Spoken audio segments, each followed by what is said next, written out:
Mas vamos lá então, a última palestra agora do bloco número 1, vamos com o professor Luiz Carlos Valdicero Molion, vai falar a seguinte pergunta: efeito estufa existe?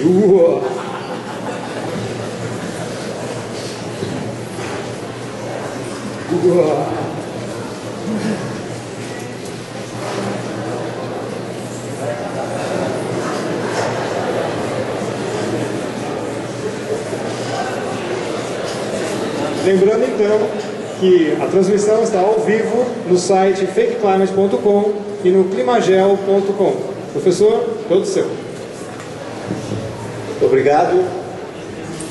Parabenizar o Ricardo e o grupo pela iniciativa.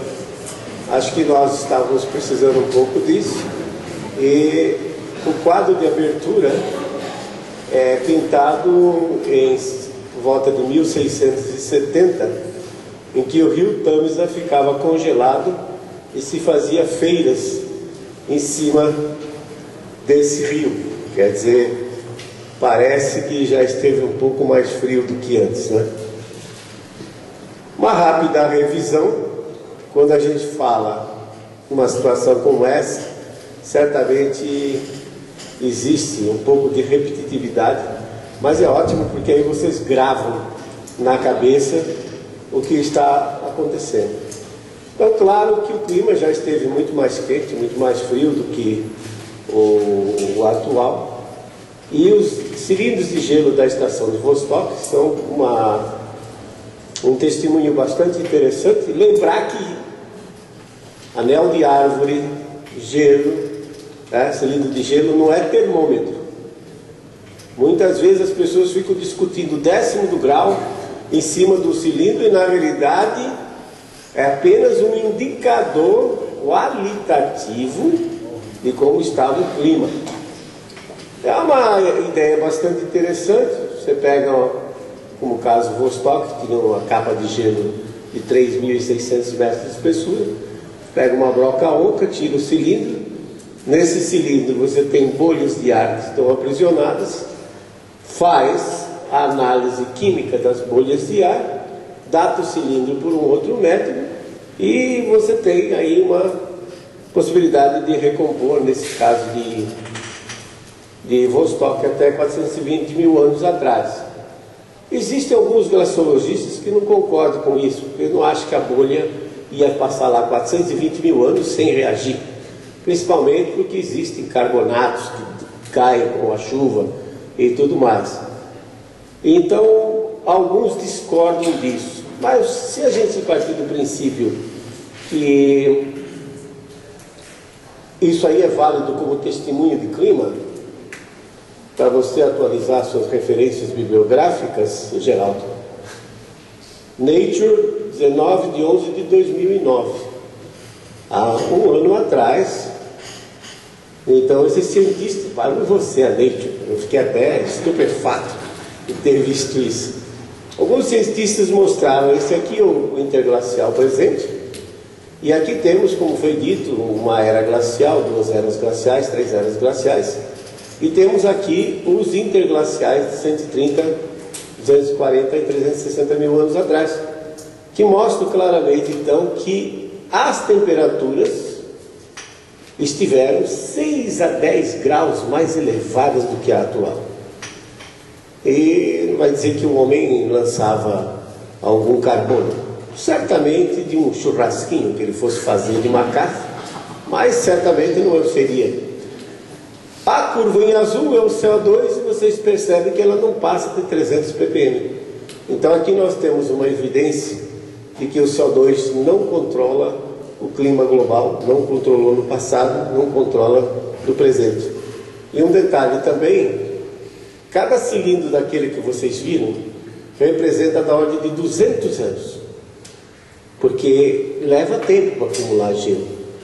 Então, cada cilindro daquele é apenas um ponto nesse gráfico. Precisa tomar cuidado com isso, mas dá para se perceber que a temperatura sobe antes e o CO2 segue. Alguns autores dizem entre 800 e 1200 anos depois. Quer dizer, Primeiro precisa aumentar a temperatura, os oceanos liberarem o CO2 para o CO2 aumentar na atmosfera. Portanto, nós temos a mesma relação do estado de São Paulo para as outras partes do país. O estado de São Paulo é um estado muito convencido de si mesmo e tem no seu lema duco, non ducor, quer dizer, conduzo, não sou conduzido. E nesse caso aqui, realmente a temperatura sobe antes do CO2, portanto o CO2 é o conduzido. 10 mil anos atrás, como foi dito aqui, toda a civilização da nossa história se resume a isso, né? Egípcios, babilônios, assírios, amoritas, que se beneficiaram desse período. Então, no Holoceno, tivemos temperaturas, esse é o mesmo dado que o Geraldo apresentou, também de cilindro de gelo, mas agora da Groenlândia. Aliás, Groenlândia, a tradução é terra verde, né?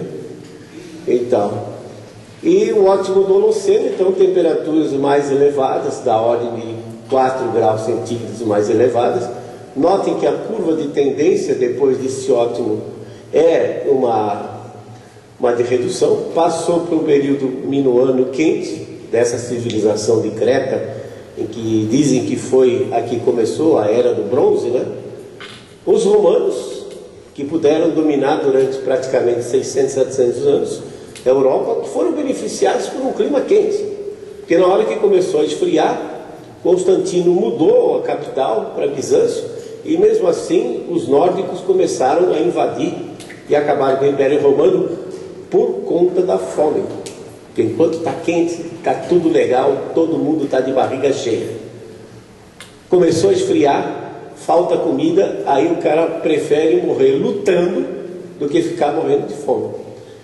Mais recentemente, entre 800 e 1200, período medieval quente, em que os vikings saíram e colonizaram a Groenlândia e fizeram agricultura, né? Chamaram aquilo de terra verde, hoje uma terra que é um bloco de gelo.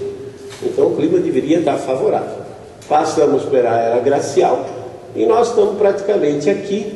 Quer dizer, claramente vocês percebem que não se pode dizer que isto aqui é um aquecimento insuportável comparado com os anteriores. Nos últimos 130 anos nós temos dados de termômetros. Já são medidas, entre aspas, né, mais precisas. Embora, se você fizer um ensaio e distribuir 10 termômetros, 20 termômetros na classe e mandar cada um ler a temperatura, você vai ver que não há realmente um consenso, né? Mas o que chama atenção nisso é esse tremendo salto que deu de mais de 4 graus. Isso aqui é a série de temperaturas, está disponível, não sei se está ainda, porque pode ter explodido, na unidade de pesquisa do clima da Universidade de East Anglia, que era comandada pelo Phil Jones, né? Mas está lá, está no site deles, da anomalia de temperatura de 8 estações do Ártico, entre 1880 e 2004, e vocês veem esse fantástico salto de mais de 4 graus centígrados entre 1918 e 1938. Vai ser difícil convencer alguém de que esse salto aqui foi produzido pela atividade humana, porque terminada a Segunda Guerra, o homem lançava na atmosfera menos de 6% do carbono que lança hoje.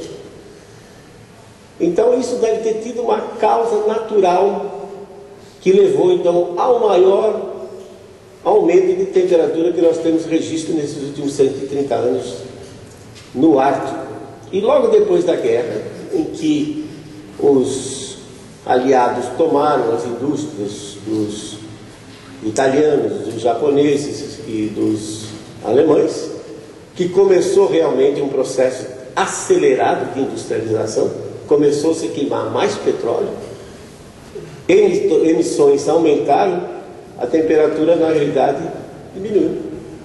E até hoje o Ártico ainda não registrou temperaturas tão altas quanto aquelas do final da década de 30, início da década de 40. E assim também vocês veem o caso dos Estados Unidos, por exemplo, em que claramente a década de 30 foi um dos anos mais aquecidos, embora Jim Hansen, alguns anos atrás, tenha tentado colocar 1998 como o ano mais quente de todo o tempo.